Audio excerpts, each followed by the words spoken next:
فلسطین اور اسرائیل کے کانفلکٹ کو تقریباً 100 سال ہو گئے ہیں۔ اس کانفلکٹ کی ہسٹری پر مختصر نظر ڈالتے ہیں۔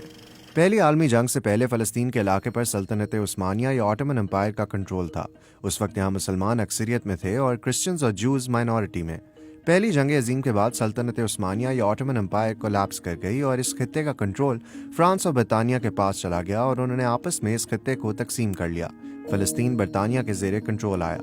اس علاقے پر جب کنٹرول برطانیہ کے پاس آیا تو یورپ سے یہودی بڑی تعداد میں یہاں آنے لگے، اور تب مقامی عرب آبادی اور یہودیوں کے درمیان ٹینشنز اس وقت شروع ہوئیں جب برطانیہ نے فلسطین میں یہودیوں کے لیے ان کا علاقہ مخصوص کیا۔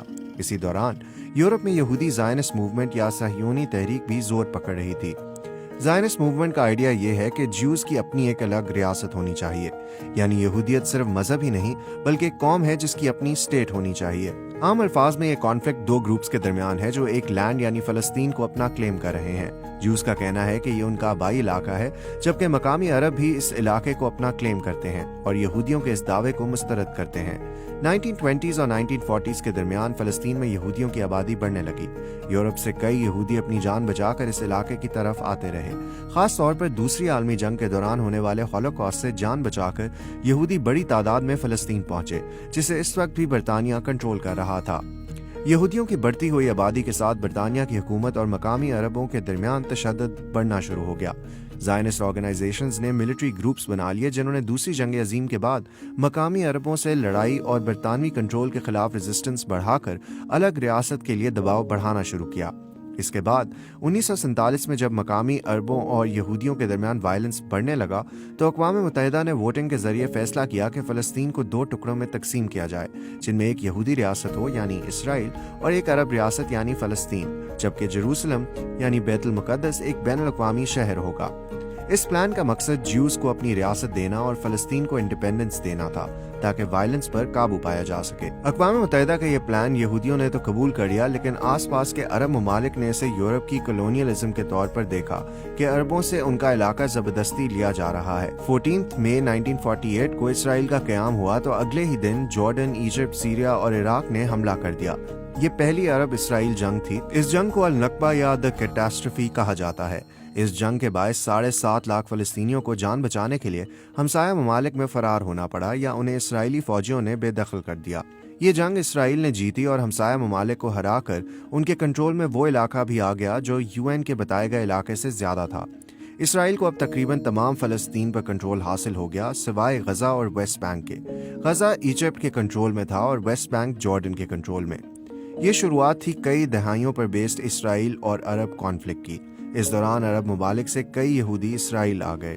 1967 میں اسرائیل اور عرب ممالک میں ایک اور جنگ کا آغاز ہوا، جس کے نتیجے میں اسرائیل کے پاس سیریا سے گولان ہائٹس، جارڈن سے ویسٹ بینک اور ایجپٹ سے غزہ اور سینائی کا کنٹرول آ گیا۔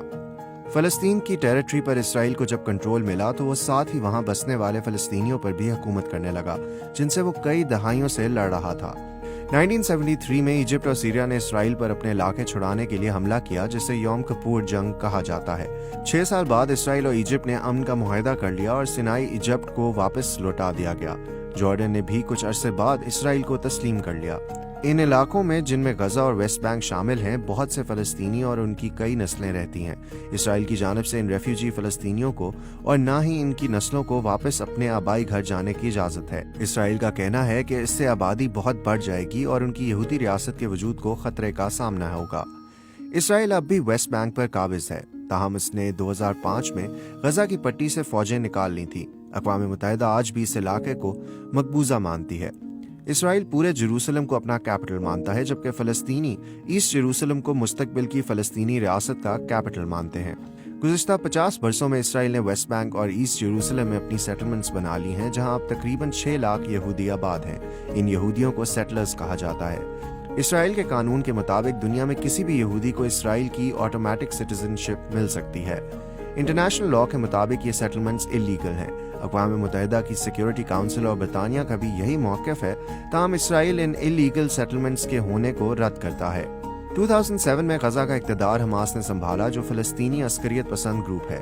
اقتدار سنبھالنے سے اب تک حماس اسرائیل سے متعدد جنگیں لڑ چکا ہے۔ ان جنگوں کے علاوہ حماس نے اسرائیل پر ہزاروں راکٹس کے علاوہ کئی حملے کیے ہیں۔ اسرائیل نے بھی حماس کو کئی بار فضائی حملوں سے نشانہ بنایا۔